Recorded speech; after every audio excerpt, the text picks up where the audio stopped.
What's going on, guys? Welcome back to another episode.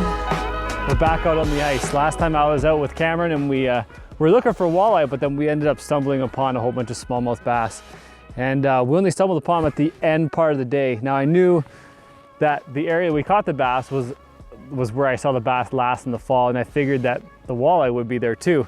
We did end up catching a walleye, but I thought I'd come back out today and just see if I actually put in a good couple hours in the middle of the day to try and catch some of these smallmouth bass. So as you can see, I took my auger and I drilled a whole bunch of holes just all over the place. Now in the summertime, I brought my Humminbird unit out here and I was able to use the auto chart live feature because this body of water has no charts on it. And what I found was a shoal, and I put the camera down there and it's just lots of awesome rock down there, and that's where I found the smallmouth bass in the fall. This particular body of water only has two major pieces of structure in the whole lake. The rest of it is just mud, just a mud flat. It gets to about 40 feet, but it's really featureless other than these two spots where there's rock. So bass really like structure, like really like structure. So in the fall, that's where they're gonna move to, and they're gonna stay there all throughout the winter. So I've come back to the shoal that I found with the mapping, and I've gone out, drilled a whole bunch of holes, didn't even drop my transducer down because I have the map on the unit. Just walked around, drilled the holes. So now I'm gonna get everything else set up my tip up line and see if we can smash some smallies. All right, so I'm set up here on the ice. As I was recording that quick little intro, it just started to snow, of course. And it's just like, it's just above freezing, so all the snow is kind of just melting right in the camera's face. So hopefully that camera gets a decent shot. I don't know, we'll see. But I'm just starting off with a little jigging minnow here, and I put just I did like a salted minnow on the bottom. They are scented, so it's just to give it a little bit of flavor. So I'm starting off in this spot here, 20 feet of water, as you can see on the helix. I'm gonna drop down and see if there's any bass around. Fish just came off the bottom.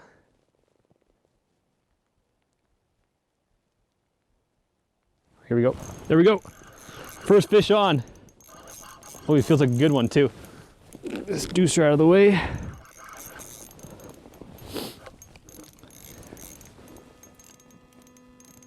Oh yeah. Feels like a typical bass. Oh yes! First hole, sat there for maybe 10 minutes and I wasn't marking anything. Put down at this hole and this guy shows up like instantly on the graph.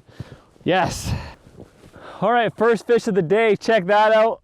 Second hole, 15 feet of water. This guy came in and just smoked it on the Jig and Wrap. These guys are too much fun. And let this guy go. Woo!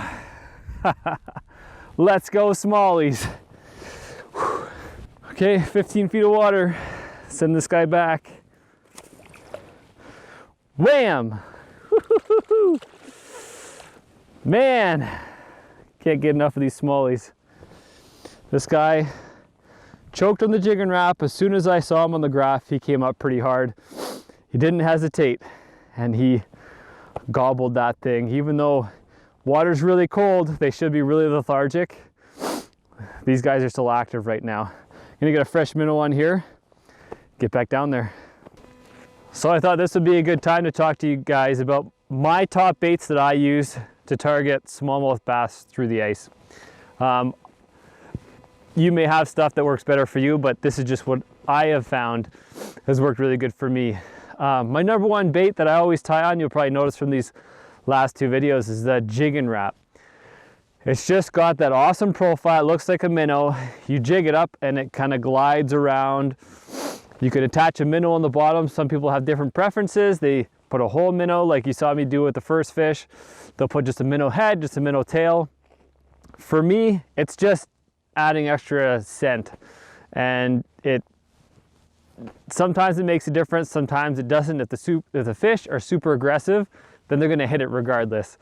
But adding a minnow, if they're picky fish, that's gonna really help you out. Really works good with walleye. So my number one bait for catching smallmouth bass through the ice Jig and Wrap. My number 2 bait for targeting smallmouth bass would be a jigging spoon. They love that flutter. If you think about it, I or anybody who fishes the bass in the fall, usually a jigging spoon is one of the last things you use before ice up. So it's something they're familiar with. You know they're going to eat it.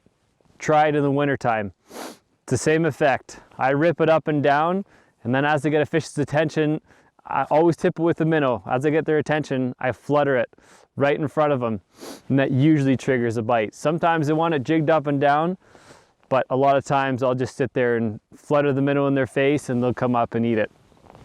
So that's my number 2 bait. Number 3 bait, I don't throw it a ton, but it does work well in certain situations, is a rattling bait. So like a lipless crank. Lipless crank could be a ton of fun. A lipless crank actually works really well for largemouth bass as well. If you have a lake or a pond that you want to target some largemouth, throw a rattling bait. Go with the natural colors or like a white. Hang on tight, because that bait can really get it done. The rattling bait, you just throw it by itself. You don't even put a minnow on the end. I never have. Some people may find success if they put a tail or a minnow head on one of the treble hooks, but just straight rip that and up and down, and you'll have bass come in and hammer that thing. Bait number 4, a vibrato made by Seabill. It just has a light side-to-side action, treble hook on each end, and it rips up, kind of makes a vibration like this as it comes up, and the bass love it. It just comes up, let it drop. You can put a tip the ends with a minnow, give it that scent, and the bass seem to like it a lot. And versatile. The colors on that one, I'd say play around with them. Go with whatever matches the forage in your lake, or whatever lake that you're fishing. And yeah, that one could be a ton of fun. Rip it up hard, gets a lot of vibration, let it drop. It works similar to a spoon. Once you get their attention, sit there and just flutter it. And it kind of does a whole bunch of wiggling side to side and front to front. I mean, front to front, front to back. And it's a great little bait. Bait number 5. This one, you can use it for almost any fish through the ice, probably any fish through the ice, but just a simple jig and a minnow. I don't throw it a lot. I really like the bigger attraction baits, but if the bite is tough, throw in a jig and a minnow, and you know what, sometimes that's all it takes. I'll use a smaller jig head, nothing too big, let it go down. Light lines so you could really work that bait, make it really flutter, almost like a bait fish that's like scared of getting eaten. And the bass, when it's tough, that seems to be the trick that gets it done. So there you go, there's 5 baits that I like to use on the ice to try and target smallmouth bass.